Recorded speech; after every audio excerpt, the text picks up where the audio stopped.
Hello everyone, আমি সঙ্গীতা আর আপনারা দেখছেন আমার ইউটিউব চ্যানেল সঙ্গীতার সাথে। আমার আরও একটি ভিডিওতে সবাইকে ওয়েলকাম জানাচ্ছি। ভিডিওটি শুরু করার আগে কিছু কথা বলে নিতে চাই। সবার প্রথমেই বলি, রাজ্যের অবস্থা ভীষণ খারাপ এবং এই আমাদের রাজ্যটিকে, আমাদের সমাজটিকে সুস্থ করে তোলার দায়িত্ব কিন্তু আমাদের। শুধু রেপ অ্যান্ড মার্ডার কেসের এগেনস্টে বিচার করা বা প্রোটেস্ট করা এটাই আমাদের কাজ নয়, তার সাথে সাথে প্রকৃতিকে সুস্থ করে তোলাটাও আমাদের দায়িত্বের মধ্যে পড়ে। যত্রতত্র প্লাস্টিক আবর্জনা এগুলো না ফেলেও কিন্তু আমরা প্রকৃতিকে ভালো করে বাঁচাতে পারি।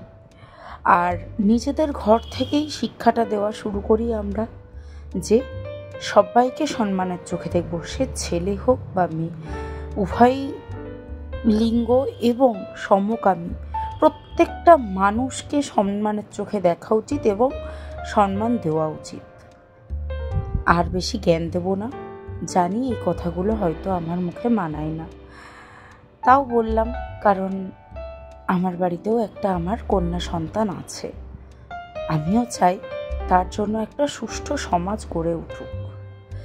যাকে কথা বলতে বলতে দেখতেই পারলেন, ট্রেনে চেপে সকালবেলা চলে এসেছি কিন্তু নিজের বাড়িতে, বনগাঁতে। আজকে 7th of August 2024। আজ থেকে ঠিক 1 বছর আগে আমাদের ছেলে হয়, মানে আমার বোনের ছেলে লাড্ডু, আর এটা আমার বোন। বাড়িতে আর যাইনি আজকে, যেহেতু আজকেই ফিরবো আমি, সেই জন্য। আর এখানে এর নাম স্যাম, ও কিন্তু লাফাচ্ছে আমাকে দেখে। আর এই যে লাড্ডু, ও ভীষণভাবে অবাক হয়ে গিয়েছে আমাকে দেখে, যে মণিকে দেখতাম তো ফোনে ভিডিও কলে, মণি আমার সামনে কি করে চলে এলো। আর এখানে মশারির মধ্যে বেলুন ফুলিয়ে রেখেছে পিঙ্কাই। পিঙ্কাই আমার বোনের হাজব্যান্ড, ওরফে আমার বন্ধু। আমাদের বন্ধুত্বটা ঠিক অন্য রকম টাইপের, আমরা ভীষণ ক্লোজ। আর তারপর ঘরটাও একটু গুছিয়ে নিলাম, তার সাথে সাথে এখানে বোন আমাকে ডাকলো, আয় ছেলেকে স্নান করাবো। চলে গেলাম লাড্ডুকে স্নান করাতে। ও জল পেলে আর কিচ্ছু চায় না, ও না, প্রতিটা বাচ্চাই তাই, একটু জল ভালোবাসে। আর এখানে আজকে গোলাপের পাপড়ি আর সামান্য একটু দুধ দেওয়া আছে জলটাতে। আর এখানে ও ভীষণ মজা করছে চান করে।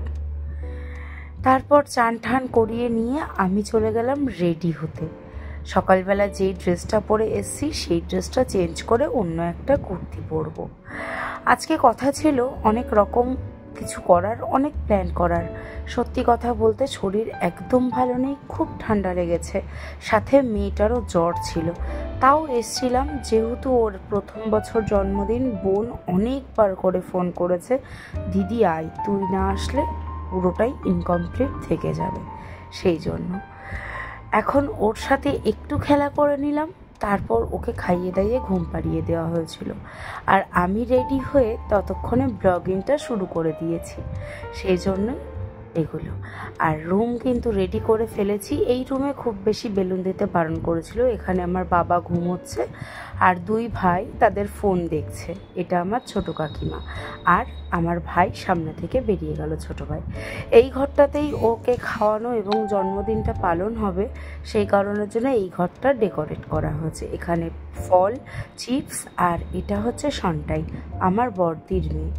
ও এখানে ডেকোরেট করছে যেখানে খাওয়া দাওয়া হবে। এটি বাবি, সন্টাইয়ের ভাই, মানে আমার বড়দির ছেলে।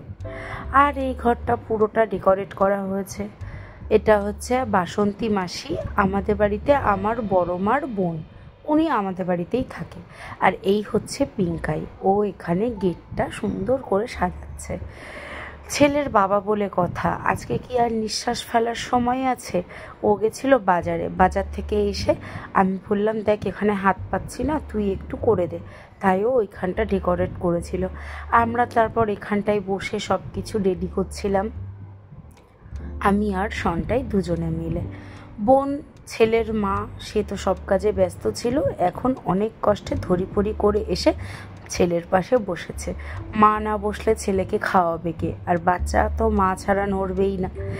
এখানে সব রকমভাবে আয়োজন করা হয়েছে, 5 রকম ভাজা, মাছ ভাজা, ভাত, ডাল, ওর যা যা খাবারের সেগুলো ঘরেই রান্না করা হয়েছে ওর জন্য, আর তার সাথে 3 রকম কেক। আর এখানে চলছে আজকে আমাদের স্পেশাল গেস্টের ফটো সেশন, যে যেরকমভাবে পাচ্ছে ফটো তুলছে। আর এখানে সবাই আমার বোনের ননদ, ভাসুর, যা, ওর শ্বশুরবাড়ির তরফের, বাপের বাড়ির তরফের সবাই একসাথে এক জায়গায়। আর এই যে আজকের বিশেষ অতিথি আমাদের লাড্ডু বাবু, ওর ভালো নাম রুদ্রাংশু দে। আজকে সমস্ত কিছু আয়োজন কিন্তু ওর জন্যই। ভীষণ ভালো, ভীষণ দুষ্টুমি করে। আসলে বাচ্চা যেটুকু যা করবে সেটুকুই, তাই না? খুব ভালো করে আজকের ব্লগিংটা আমি করতে পারিনি, তার কারণ অন্যদিকেও একটু ব্যস্ত ছিলাম। মেয়েটার শরীর ভালো না, তাকেও দেখছিলাম। আর এটাই হচ্ছে আমার বোনের শাশুড়ি মা, মানে লাড্ডুর ঠাম্মি। সবার প্রথমে ওনাকে দিয়ে আশীর্বাদটা শুরু হলো, উনি গুরুজন, তাই না? আর এই যে পুরো আয়োজনটি আমি এইভাবে একটা ভিডিওতে তোলার চেষ্টা করেছিলাম। কেক, তার সামনে পায়েস, চাটনি, 5 রকম মিষ্টি, মাছ, ডাল, 5 ভাজা, ভাত, প্রদীপ, আমার লাড্ডু বাবু, বেলুন, আর তার হ্যাপি বার্থডে লেখা এবং আগের ব্যানারটি। যাই হোক, ভিডিওটা তখন হাত কেঁপে গিয়েছিল বলে ওরকম হয়ে গেল। আর এই যে কেকটা দেখছেন যেটা পিঙ্কায়ের হাতে, এটা আমার মা বানিয়ে নিয়ে এসেছে। আমার মা না ভীষণ ভালো কেক বানাতে পারে।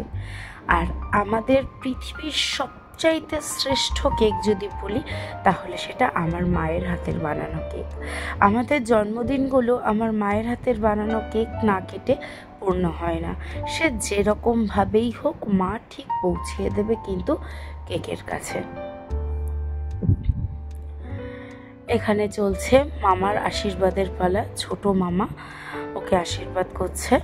মামা ভাগ্নি এই জুটি হচ্ছে পৃথিবীর সবচাইতে শ্রেষ্ঠ জুটি।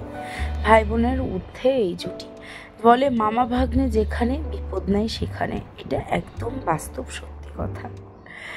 যাকে এখন সবাই যেহেতু তাড়াতাড়ি চলে যাবে, দুপুরবেলাতে অনুষ্ঠানটি আয়োজিত হয়েছিল, তাই কেকটাও দুপুরবেলাতেই কেটে সার্ভ করে দেওয়া হয়েছে। সন্ধ্যার জন্য কেউ অপেক্ষা করেনি। আমি চলে যাব আজকে বিকালের ট্রেন ধরে। আর লাড্ডু আমার নিজেই একাই ওস্তাদ। ওর মায়ের সাথে ধরবে না ছুরিটা, ও নিজে ধরবে, নিজে ছুরি দিয়ে কেক কাটবে। যাই হোক, এখানে কেক কাটা হলো, সবাই চিৎকার করছিল হ্যাপি বার্থডে। আমি না অরিজিনাল ভয়েসগুলো দিইনি, তার কারণ ব্যাকগ্রাউন্ডে হোম থিয়েটারে একটা গান চলছিল। আর আপনারা তো সবাই জানেনই, গান চললে আর গানটা কপিরাইটের একটা প্রবলেম হবে, সেই জন্য। আর এটি হচ্ছে আমার বাবা, পৃথিবীর সবচাইতে নিরীহ চুপচাপ থাকা মানুষ। আমার হাজব্যান্ড যাও কথা বলে, বাবা একদমই কথা বলে না, খুব চুপচাপ থাকে। আর বাবার 2জন প্রাণভোমরা, একটা হচ্ছে চকলেট আর একটা হচ্ছে টকলেট। টকলেট হচ্ছে আমার বোনের ছেলে আর চকলেট হচ্ছে আমার মেয়ে। 2জনকে 2 রকমভাবে ডাকি। আর এখানে আমার ক্যামেরাটা স্ট্যান্ড বাইতে ছিল, আমি ট্রাইপডে লাগিয়ে দিয়ে অন্য কাজে গেছিলাম। তো বারবার এখান থেকে সবাই যাতায়াত করছিল দেখে পিঙ্কাই আর সন্টাই, ওরা 2জনে মিলে আমার ক্যামেরাটাকে ঠিক করে সেট করছিল। আর সবাইকে বলছিল সরে যাও এখান থেকে, ওর এখানে ব্লগিং চলছে। সত্যি, মানুষ যখন বাড়ির আপন কেউ এভাবে সাপোর্ট করে না, ব্লগিং করার ইচ্ছেটা আরও দ্রুত বেড়ে যায়। এখানে চলছিল আশীর্বাদ পর্ব এবং পায়েস খাওয়ানো। আর এই যে এপাশে দাঁড়িয়ে আছে অ্যাশ কালারের শাড়ি পরে, এটি হচ্ছে আমার মা, পৃথিবীর সবচাইতে আদরের, স্নেহের, আবদারের এবং বকা খাওয়ার সবচাইতে বড় জায়গা। তারপর এখানে অনেক মতবিরোধ, হেনা তেনা নানান কথা চলল। আমি তো চলে গেছিলাম অন্যদিকে, কিন্তু ততক্ষণে ফোন অন্য কারোর হাতে। আর দেখুন, এখানে আলু ভাজা খাওয়ার জন্য ও হামলিয়ে পড়ছে। ওর একটা মাত্র দাঁত, ও সেই দাঁতটা দিয়ে বোধহয় মাছ ভাজা, আলু ভাজা সব কিছু খেতে পছন্দ করে। ওর সবচাইতে পছন্দের মানে খাবার হচ্ছে ডিম, যেটা আমি ভালোবাসি, আমার মেয়ে ভালোবাসে, কিন্তু ওর মা কোনো রকমভাবেই ডিম ভালোবাসে না। আর আজকে জন্মদিন, তাই শুভ জিনিস হিসাবে ডিমটা এখানে দেওয়া থেকে বিরত থাকা হয়েছে, কিন্তু ওকে ডিম একটা দিতেই হবে। শুকনো ভাত খেতে ভালোবাসে, তাই একটু একটু করে শুকনো ভাত খাওয়ানো হচ্ছে। পাশে বসে আছে চন্দ্রানী, আমার বোনের বান্ধবী। আর এটি হচ্ছে আমি, এবং আমার মুখে লেগে আছে কেক। তার কারণ শুনবেন, আমার বড়দি মানে আমার জেঠুর মেয়ে, যদিও বা জেঠুর মেয়ে, কাকার মেয়ে, কাকার ছেলে, এগুলো আমাদের মধ্যে কোনো দিনই ছিল না, তাও বলতে সুবিধা হবে বা আপনাদের বুঝতে সুবিধা হবে। আমার দিদি হচ্ছে, ও যাই খাবে, কেক খাক বা ভাত খাক, ওই হাতে যেটা লেগে থাকবে, এঁঠো বলুন, কেক বলুন, কারণ মুখে মাখিয়ে দিতে, এটা ওনার কাছে একটা ভীষণ মজার জিনিস, মানে ইয়ার্কি, খজরামি, এরকম একটা ব্যাপার। তো ও কেক খেয়ে আমার মুখে, আমাকে একটু খাওয়াতে গেছে, আমি খেয়েছি, আমার নাক দিয়ে পুরো থুতনি অব্দি মাখিয়ে দিয়েছিল। যাকে এখন বাজে দুপুর 3:30 কি 3:45, এখন খেতে বসলাম। বাড়ি যাব, তার একটা তাড়া আছে, কিন্তু অত অবধি ভিডিওটা কন্টিনিউ করা সম্ভব নয়, প্রচুর বড় হয়ে যাবে, আপলোড হতে সমস্যা হবে, সেই জন্য ভিডিওটা বেশি বড় করতে পারবো না। আজকে দিনে খাওয়াতে যে মেনুগুলো ছিল সেগুলো একবার বলি। প্রথমেই ছিল ফিশ চপ বলবো না, এটা মাছের পকোড়া বলা চলে। এটা হচ্ছে ভোলা ভেটকি মাছ দিয়ে বানানো, আপনারা চাইলে রুই, কাতলা, লোটে মাছ, যে কোনো মাছ দিয়ে বানাতে পারেন। তেলাপিয়া মাছ বা বাটা মাছ এগুলো ছাড়া, এগুলো তো ছোটো মাছ, এগুলোতে খেতে ভালো লাগবে না, যে কোনো বড় মাছ দিয়ে আপনারা বানাতে পারেন, চাইলে পরে আমি রেসিপিটা শেয়ার করব। তার সাথে থাকলো ভাত এবং মাছের মাথা দিয়ে ডাল, আলুর চিপস। তারপরে চলে আসলো ভেজ ফ্রাইড রাইস, দই কাতলা, একটা পেটির পিস নিয়ে নিয়েছি, যেহেতু আমার সাথে মেয়ে খাচ্ছিল সেই জন্য। আর তার সাথে ছিল চিকেন কষা। আর রান্নাগুলো সত্যি ভীষণ অসাধারণ হয়েছিল খেতে, আমি তো বেশ জমিয়ে খেয়েছি। আর আমার সাথে কিন্তু আমার বাঁ দিকে বসেছিল আমার বাবা, এবং ডান দিকে বসেছিল আমার মা, সাথে আমার মেয়েও খেতে বসেছিল। তারপরে লাস্ট পাতে ছিল কিন্তু চাটনি, পাঁপড়, মিষ্টি, পায়েস, এগুলো কিছুই নিইনি, কারণ অত বেলাতে এত কিছু খেতে একদম ভালো লাগছিল না। ভিডিওটা খুব বেশি বড় করব না, এই অবধিই রাখবো। খাওয়া দাওয়া হয়ে যাওয়ার পর, এটি আমার ছোট ভাই, আমার ছোট কাকু যিনি মারা গেছেন, সেই কাকুর ছেলে। তো যাই হোক, ভাইয়ের সাথে, ভাই হচ্ছে আমার মেয়ের সবচাইতে ফেভারেট মামা, ওর সাথে খানিক সময় কসলাকসলি, ধস্তাধস্তি হলো, এইসব করলো। তারপর আমার ফোনটা নিয়েও ওস্তাদি করছিল, ও নিজে ব্লগ ইন করবে আর কি, এরকম একটা ব্যাপার। যাকে চলুন, ভিডিওটা এখানেই আমি শেষ করি, আর বড় করছি না। তারপর আমি বিকালের ট্রেন ধরে বাড়ি চলে এসি, সেই অবধি আর ভিডিওটা বড় করলাম না, সবার সাথে একটু বসি, গল্প করি, আড্ডা মারি। আজ এই অবধি, দেখা হবে আবার অন্য কোনো একটা ভিডিওতে, অন্য কোনো কিছু নিয়ে। ততক্ষণের জন্য সবাই ভালো থাকবেন, টাটা।